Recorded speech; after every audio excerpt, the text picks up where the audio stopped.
Good morning, everyone. So I am going to do the back deck tour today with my pigeon friends, and I've never done a tour in the morning, but I figured since this is the time when I hang out in this garden the most, and I think it really is the most beautiful in the morning, I would do the back deck tour for October.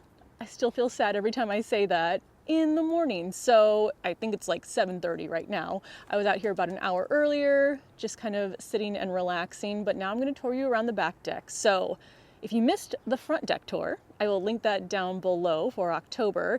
This is on the same exact floor. You just go straight through the house out to the back, and this is also 18 by 19 square feet. However, we do have our air conditioning units out here, so it's a little bit less growing space, and we get full sun here, but it is the morning sun. It's my favorite view with the sun coming up behind the church, so I absolutely love this. I did have a different type of garden in mind compared to my front deck. So the front deck is where I started gardening in 2020 when we moved in here. And I originally thought I was just going to not take over all the outdoor space, so leave this back deck open. That was a lie. I think it was 2022 I really started gardening back here. And this, because I sit and relax more often, I feel like I want it to be a bit more like a formal garden. So I don't have a lot of things that I harvest on. I don't really have, like my herbs, for example. My herbs, my veggies are all on the front deck. I tried to stick to a color scheme, but some things didn't stick to the scheme I had in mind. But this is just more of like a relaxing space. So let me tour you around the back deck on October. I don't know how I ever wondered if the pigeons would be joining me for the back deck tour or not, because of course they would be. So who do we have over here? We have Oreo on the left. No, Stevie on the left, Oreo, Shadow, and this is a new one I haven't named yet. Let's do a little scan of the back deck first. Isn't that sunrise so pretty? That's why I love being out here in the morning. Now, some things I've already pulled. I'll go over that. Some things are either dead or in the process of dying, as tends to happen towards the end of the season, but I still think it looks really beautiful. I'm going to start over by the door where we come onto the deck. So this is in the house. I don't know if you can see my cat inside there, but he really wants to come out, and I'm assuming play nicely with the pigeons. He is not an outdoor cat, but I have my little hydrangea garden. So these are all compact hydrangeas. I think the largest one gets to 3 feet tall and wide, maybe 3.5. The smallest one, which is the wee bit innocent right here, is only 1.5 feet tall and wide. They are all in 12-inch containers, a few different container types. Some are a little bit deeper than others, but I'm hoping that that container size will work for the duration of the hydrangeas' lives. I will add compost. I might completely switch out the soil at some point if I have to. But I love hydrangeas. I didn't think I'd be able to grow my own because the only hydrangeas I'd seen before I started gardening were like 5 to 6 feet tall. But now I have my own little hydrangea garden all up here on my rooftop deck. As far as overwintering plans, again, I will have specific videos going into that process. Some are, I think, zone 5, so those will go in the garage. And then, oh, there are a lot more pigeons now. And over there. Hello. Welcome to the tour. Anyway, so zone 5 will definitely go in the garage. Zone 4, I might also put in the garage, but then zone 3, I think I'm going to try to overwinter out here in a plastic greenhouse. So that's going to be my plan for the hydrangeas. Now let's talk about the varieties that I have. I don't remember all of them off the top of my head, but that is why I have labels. So Wee Bit Innocent, the flowers here are already drying. It doesn't rebloom as often as my other varieties, but this is the most compact. In here I have Firelight Tidbit. I don't think I got any blooms this year. You can see some just starting to open up, but completely normal if you don't get blooms in the first season of a hydrangea plant. Don't worry too much. Then I have Let's Dance Ariba in the back there. And then this is it Tough Stuff Top Fun? Let me see. It is Tough Stuff Top Fun. So this is a mountain hydrangea hybrid, and those are usually a bit more cold tolerant compared to just the big leaf hydrangeas. I also am starting to get the fall color on these leaves, which I think is so beautiful. So these are the 4. There are 4, even though they kind of just look like a clump. 4 hydrangeas over here. Then over here I have 5 hydrangeas. This is Let's Dance Skyview, which I've mentioned before. I've just consistently had chlorosis issues. I've been applying iron. I might need to try some different ones next year, but I'm kind of just letting it do its thing. This one here probably looks the largest because this is the 2nd year. So of all these I'm showing you right now, I think all of them I just got this spring except for the Tough Stuff Aha. So that is the one right there. Then in the back, I have another Let's Dance Ariba. That's the only one I have 2 of. And then I can't remember these 2, even though this one right now is my favorite. So my favorite's kind of shifted over the bloom time of these, but let's see what you are. You are Let's Dance Can Do, and that one is Let's Dance Big Band. So Let's Dance Can Do, Let's Dance Big Band, Let's Dance Skyview. And that is my little compact hydrangea garden by the door. I do have 2 other hydrangeas. These are my tiny Quickfires that I got at what I think is the last Grand Garden Show in Mackinac. So these I got in 2022. This is their 3rd year in my garden. They were very, very small when I first got them. I have them over here, and I really like these as well. I think these are probably at their full size already. And then also on the table, I have just a pot of impatiens that I got from the Bailey event, because the fun part of driving to the events is that they will let you take plants back with you in your car. So I got this from them. It's kind of on its way out, but I'm going to leave it here for now. And just as a reminder, I mentioned this on the front tour video, but I have not done fertilizing. I have not done pruning. I have not checked for pests in over a month. And there are some things that still look really good. So if you're looking for some lower maintenance plants, anything you see that looks good in the garden, I've done nothing to except water. And if anything looks bad in the garden, that's also probably why. Let's take a look at this border now, which has turned out to be one of my favorite parts of the garden, and kind of unexpectedly. This was, I think, one of the last parts I planted, so I just kind of put things here, and I really, really love how it turned out. So in the front, I have 4 also more compact perennials. So these, I think the largest is like 3 to 4 feet. They'll stay smaller in a container anyway, but I really, really want to be able to get more perennials. The main issue for me is just getting them to survive the winter, whether it's due to the cold or due to the moisture. But I'm excited to have these, and I'm really falling in love with some of them. So first, starting off here, I have Illuminati Sparks Mock Orange. It is not in flower right now, but it does have white flowers. Then I have this hibiscus, which I haven't really been a hibiscus lover. I feel like they looked too tropical for my garden.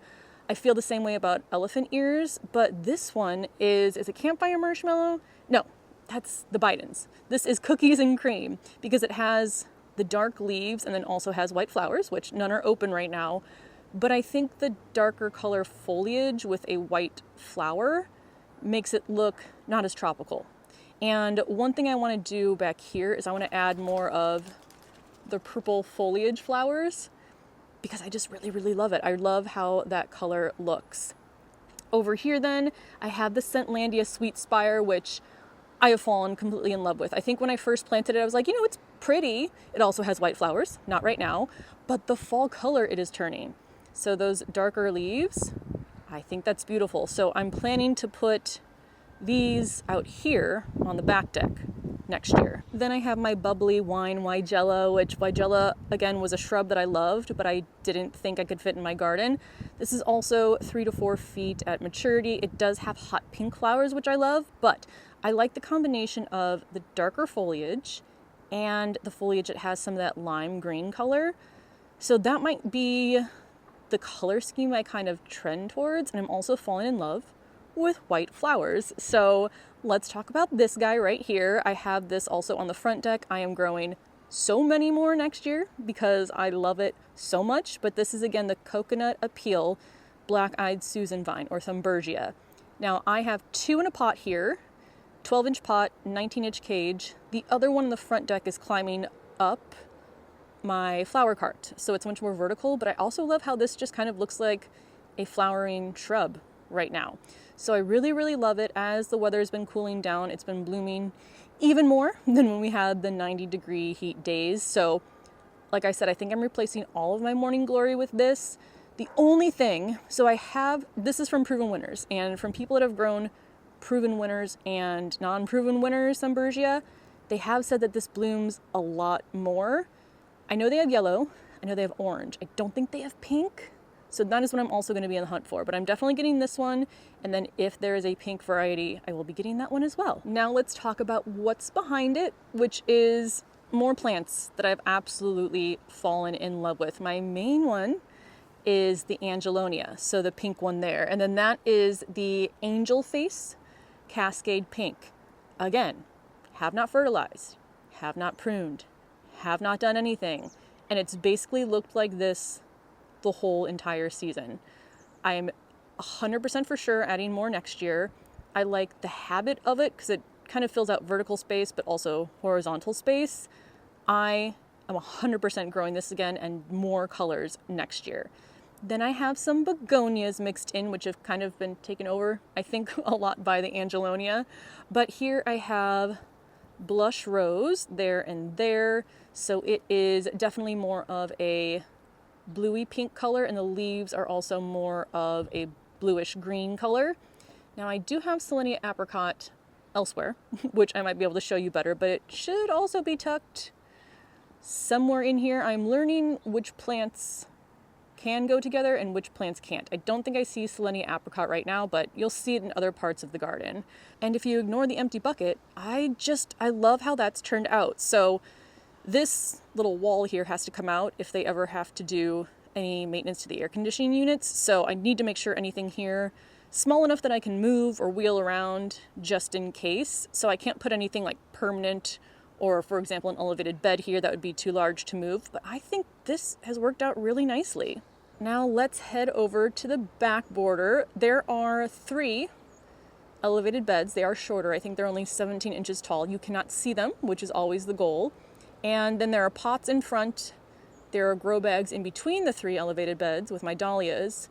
And then in the corners, I have some Arborvitae Smargard. I got them in the spring. They are zone 3. They're going to have to stay up here because they are too heavy to move. They are too tall to fit in the plastic greenhouse. So I will, again, probably wrap them in burlap, provide them some extra protection, but my hope is they will survive over the winter. This is also where I'm learning what plants just do extremely well, even without me paying them any attention. The first one, I don't know if it stands out to you, but it definitely stands out to me, are the sun patience. So this one right here is Orchid Blush. There are 2 plants in this pot. There are also other plants in this pot that have been taken over by them. So I think next year what I'm going to do is in all of the front pots, just do like 2 sun patients in each and then have blobs of color all along the front. I think that'll look really nice. So that is the Orchid Blush sun patient. This is Purple Candy, which I think there are also 2 in here as well, but for some reason, these begonias, which were just labeled begonias at the garden center, have been able to keep up. And I actually really like that combination of color. In the beds, so there are some dead plants, which is fine. I'll pull them at some point. Now, in front of the dead cosmos, there is a in process of dying Gomphrena, and then there's a pot down here, which has a Supertunia Vista pink bubblegum, and then the Superbena pink cashmere. Again, I have not been bloom boosting fertilizing. I have not been looking for budworms, which is why there's not a lot of blooms right now. But I'm also, this one's not hooked up to irrigation, and I'm letting this one dry out because I'm going to pull these soon. There are some other things I'm going to pull here soon as well. One thing that is doing really well is this vintage rose celosia from Floret. I'm still going back and forth. I mean, I'm going to save a bunch of seeds anyway, but I'm still going back and forth just because of how well it does. I do think it's pretty, but it also takes up so much room. So maybe I'll put it in its own pot next year. I'm not sure. I'm going to have to figure out what I'm going to do with that. And there's also another little Gomphrena tucked in right back there. But also, I mean, this is the main reason why I think I have to plant it again. The bumblebees love it. If I come out here in the afternoon, it's completely covered in bumblebees. So I think I'm going to grow it again. I just need to figure out a better spot for it. I also think this color works really nicely back here in my more relaxed version of the garden. Even though you can't see the grow bag, there is a 7-gallon grow bag with a tilted dahlia in it from the wind that we've been having. And this is Penhill watermelon. It's not blooming right now, but this is actually what it says it is. And I really, really love these blooms. So I'm going to save this or overwinter it in the garage for next year. In this center raised bed, I've pulled out my China asters because those all died. So I just kind of randomly threw in other flowers, but I have lavender lady gomphrena in the corners, which I absolutely love. I'm definitely growing this specific variety again next year. You can see how much of a mishmash it is. I have some status left in there. I have some salvia. I have some rudbeckia. I do have an anemone. So everything else in this garden is annuals. In the back border is annuals. I pull them and I plant bulbs, but I am going to try to leave this in here and see if it comes back next year. I will also be tarping these beds once the bulbs are in them, so it should have a little bit of extra protection. Oh, and then here is the Selene apricot begonia right there. In the pots in front, I have more of the Superbena pink cashmere. This is the Supertunia vista fuchsia. Let's see what else is in here. This is the same, just general begonia, and then the purple candy sun patient. And then this is another one I'm letting dry out because it's not hooked up to drip, and I will be pulling that soon. Coming up close to this dahlia, which was a tuber that was in the same package as this dahlia. It came in a set of 2. They are not the same. This one is yellow, and that was not part of my color scheme, but it is now. And I really do like this. I don't have a ton of yellow cut flowers, and I love the color on this one. Now, again, I'm not 100% sure on the variety, but somebody did say it looks like, was it Penhill Yellow Queen? And I think if the word Penhill is in both, it makes sense that the tubers got mixed up. So I'm definitely going to try to save this. I think there's a branch either broken or bent there. I need to harvest on these flowers soon to make bouquets. But this has become kind of a mishmash right now on the border, but I also love it. This is the same plantings. So I do have here the vintage rose celosia. I have another dead cosmos. I have another gomphrena. Well, I have a living gomphrena and a dying gomphrena. And then I think there's another begonia in there, just kind of a mishmash of plants. I forgot. So behind me in the border, I do have an azalea. This is also an azalea that I just popped in there. I will be overwintering in the garage, but I pulled the Supertunia Vista bubblegum and I felt like I was missing something in that pot, so I just popped it in there for now. And then I have what was a dahlia and zinnia border. However, the zinnias got powdery mildew and died, so now I just have some of the dahlias left. And some are doing better than others, but let's go take a closer look. Any of the empty grow bags are where my zinnias were. I'm leaving them here until I have the space to store them over winter. I've had some interesting things happen with my dahlias this season. So, well, first of all, with the wind, there's a lot of broken branches I need to clean up. But you see how this one kind of looks like it lost a lot of leaves. There were some issues that made me think it was some sort of infection. But then a lot of really good new growth has been coming out of them. This one is actually all of the new growth. So I'm not really sure. I'm going back and forth on if I'm going to overwinter them or not, because typically if I have something that is diseased or shows potential signs of a disease, I don't want to waste the space in my garden overwintering it if it's just going to happen the next year. So I don't know. I'm going back and forth, but I think the only one blooming right now is Thomas A. Edison, which is one of my favorite colors of the dahlias that I have. So I'm definitely going to save this and see how it does next year. And then we have my morning glory and a bunch of pigeons, which I think some of them are sleeping, which is kind of cute. But this is the first time my morning glory has flowered. And it's been the same seed packet for 3, if not 4 years. So I don't know what the difference is. It grew in the exact same spot last year, but I actually have some flowers this year. I still think I like the Black-Eyed Susan vine more, but at least that kind of looks cool right now with all the flowers. In front of the morning glory, I have my bucket planter. So I got this on Amazon, drilled holes in it, turned it into a vertical planter, which I love, but it is looking a little rough right now. So this is probably going to be the first thing I pull relatively soon. And then probably I'll pull the morning glory at the same time, just get that emptied out and ready for the winter. I'm going to leave it out here But, well, a few things are happening. One, I'm not going to plant Morning Glory behind it next time because it is grabbing onto my gomphrena. I have Snow White gomphrena, Carmine. It is just basically strangled it, and I was good at keeping up on it at first until, I got a little tired of all the gardening tasks, and it's basically taken over my gomphrena. I also have some things that are missing flowers from the budworms. I have some calpicroas in there. I had some supertunias. So basically anywhere where you see a bunch of green, that was a supertunia that has been eaten by budworms. So there's some starting to come back. We'll see if it blooms at all before I pull it. But some other things are looking pretty good. So this is another Selenia apricot begonia. We have Campfire Marshmallow Bidens over there, and then 2 more of the Sun Patience, Purple Candy on the left, and Orchid Blush on the right. And what I think I'm going to do next year is basically only grow the things that are still looking really good right now. So I think I'm going to have Sun Patience, begonias, Campfire Biden marshmallows. I was hesitant about the petunias in here kind of taking over, which they did. And I think I'd rather keep it more compact, like with different compact blobs of color next season. So that is going to be my plan. But I really did love how it looked for the majority of the season. I mean, even now it's looking a little rough, but she's still pretty. And then I think this is my last pot out here. Looking around to make sure I didn't miss anything. This is my largest pot. So it is at least 2 feet. I think it might be 30 inches. No, because it's smaller than my grow bags. Somewhere between 24 to 30 inches. There is a Supertunia Vista Bubblegum, Supertunia Vista Jazzberry. There's actually 4 total. Budworms got to them. And then I have 2 sweet potato vines, which I was nervous about them keeping up with the Supertunias, but they had no problem. So there's only 2 of these in here. I love sweet potato vines. I don't really just love a pile of sweet potato vines in the middle of my garden, so I'm not sure what I'm going to do in this pot next year.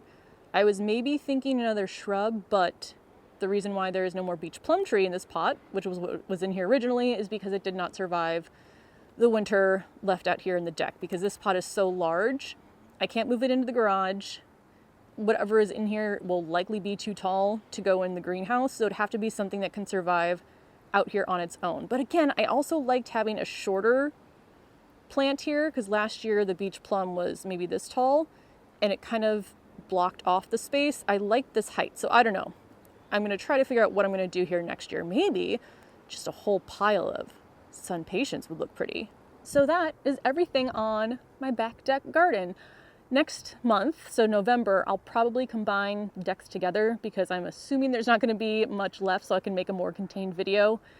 But we're kind of in the season now where I'm going to be pulling a lot of things. I'm going to be getting things prepped for overwintering, but it's probably mostly going to be a bunch of pulling of the annuals. I'm trying to think what else I need to harvest for sure. A lot of these, especially the flowers, to dry. So yeah, it's winding down, and it makes me sad because I am not a person who loves cold weather and winter, despite living in Chicago. And I just love spending time in the garden. I mean, there's maybe 4 months, if not 5, where I don't get to start my day in the garden, and I definitely notice a difference. So yeah, that is my back deck garden. We're gonna have 3 next year with the new garage deck garden, so I'm really excited. Let me know if you have any questions. I will link everything that I can remember down below, and I will see you in the next video. Bye. You guys sleeping? You sleeping? Hi.